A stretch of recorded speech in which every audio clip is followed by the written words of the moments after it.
So, kumusta kayo itong mga nakaraang araw? Okay lang? Kumusta naman ako? Well, ikukwento ko sa inyo. Tara! So, the cat is out of the bag. I was one of the 2,100 attendees sa largest Wikimania event ever. It was held in Singapore and I learned a lot of things. Pero tatlo muna yung isi-share ko sa inyo, okay? As a kid, I was told na lamang ang may alam. Pero paano yung mga walang access sa dekalidad na impormasyon? Palagi na lang ba silang malalamangan? I posed that question/challenge when I accepted our PAGKATAPOS Award. Kasi that's the same challenge that I took on, my team took on, and all of you who support this channel take on every day sa pagpo-provide ng libreng educational content for more people. Pero aminin ko na hindi talaga siya madali. Kasi parang ang laki-laki ng problema. Yung everyday nakakaharap mo yung mga proof that we are in the middle of an education crisis. Pero isa lamang akong tao, private individual trying to make a difference.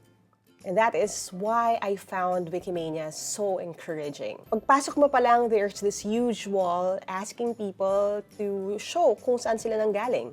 And people came from all over the world. All of these volunteers who make up itong Wikimedia community, who are trying to make knowledge more accessible to people, really made an effort to go there, sa Singapore. And looking at the Philippines, makikita nyo na marami talagang volunteers galing dito sa atin.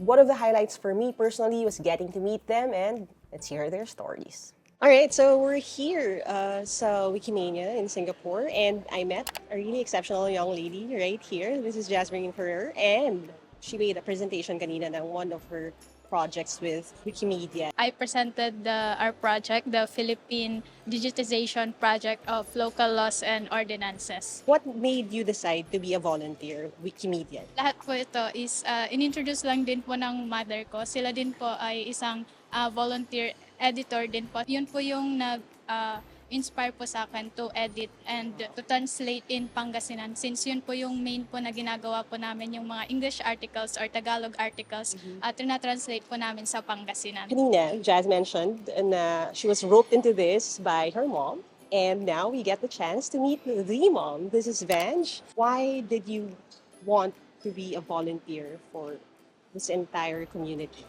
Actually, itinatanong ko rin sa sarili ko yan. I'm also asking myself what in the world made me become a volunteer. But I have this innate passion of helping people solve their problems and look at the gaps in education. Hi everyone, I'm John Paul Colliantes. What I focus mostly on are flora and fauna from the Philippines. I also contribute in Wikidata by translating and creating templates and info boxes in English and Bicol Wikipedia. Hi, hello, I am Ervin Santa Tomas, and I focus on Bicol Wikipedia, and I mainly write about local knowledge, local history, and local artists.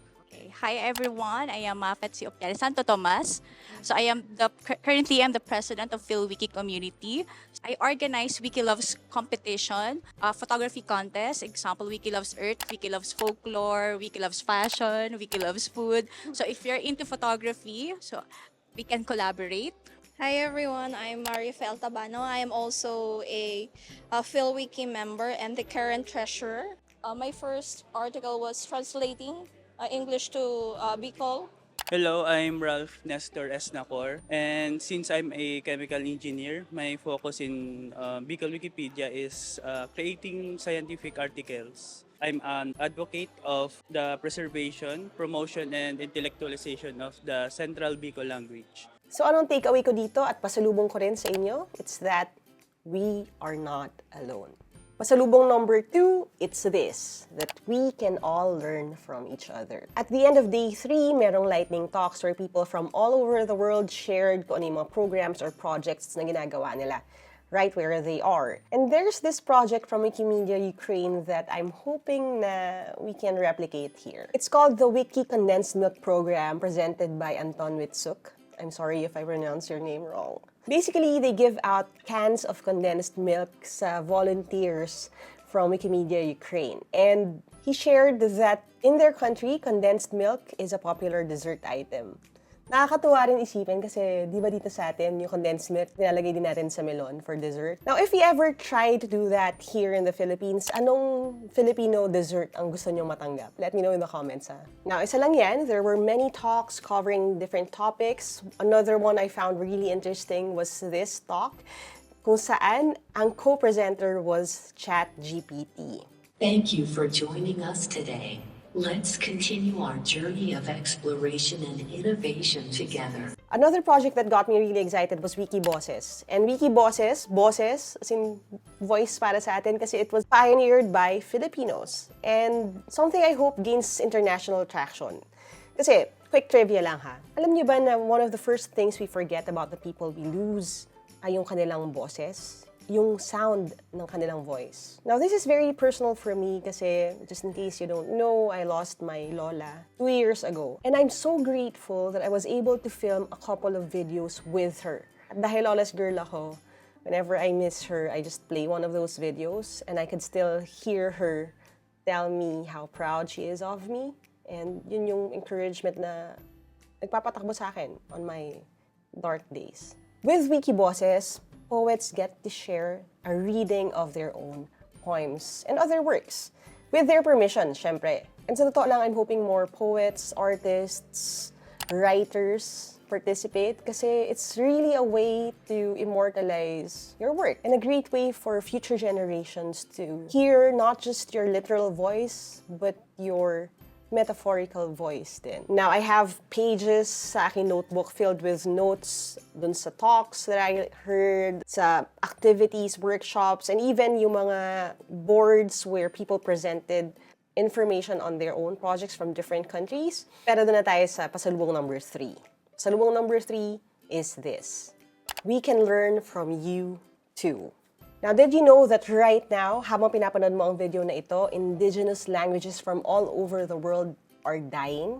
Dying kasi hindi na sila na-record, hindi na sila ginagamit, hindi na sila naipapasa sa susunod na henerasyon. And the United Nations General Assembly declared 2022 to 2032 as the International Decade of Indigenous Languages. Kaya if you speak an indigenous language, we need you. The world needs you to keep that language alive. Dito na papasok yung mga bagay that you can do right now. The Wikimedia Foundation harnesses the power of volunteers. Volunteerism as a way to gather and give other people access to knowledge. And if you want the things that we know about our language, our culture, our myths, our legends and history, to live on way after we leave this planet, sharing, volunteering is the way to go. So what can you do? I'll let them tell you. Anyone who wants to volunteer or to pitch in, how can they do that? For every country, maraming mga user groups na tinatawag. Hanapin nyo lang yung mga communities in the Philippines. We also have a community in Northern Philippines, pero okay lang siya kasi Asia Pacific naman yung sakop niya. Ayan. So we have Shared Knowledge Asia Pacific. Pwede po kayong mag-member doon, pwede kayong mag-email, pwede kayong just contact us and we will have a discussion on paano mas magkakapag-contribute to open knowledge. If you want to join us, you can volunteer. We have pages like Phil Wiki Community, Bicol Wikipedia, and you can search that on Facebook. Mga dalagang magayon dyan, sa mga binata natin dyan, na gusto mag-volunteer, again, you can find all of the information naman online. Diba? Welcome sila, right? Yeah. Attending Wikimania 2023 was really inspiring for me kasi we're basically trying to do something similar. Something that I started in my tiny childhood bedroom has evolved into this. And sa totoo lang, we are running partly because of volunteers, our channel members, our supporters, people who buy the merch, our volunteer captioneers, or volunteer moderators. And being there just gave me permission to dream and think of other ways that we can make knowledge accessible for more people. Now, something I tell my students, I tell you, I tell our volunteers is this, that the things that people get for free still come at a cost. What makes it free is that someone else decided to cover that cost. So maybe next time you read an article from Wikipedia or download a photo for use from Wikimedia Commons or quote a quote from WikiQuote, you can take a moment to maybe thank the people who made all of that possible. The people behind the scenes, the unsung heroes who give out their time, energy, skills, and knowledge to make sure that tayong mga naghahanap ng knowledge can find it, use it, share it with others for free. Remember how Ernie Baron used to end yung segments niya with the quote, "Knowledge is power"? So whenever you share what you know, you're actually empowering other people. So kumusta ako? I'm inspired. Tuloy lang tayo.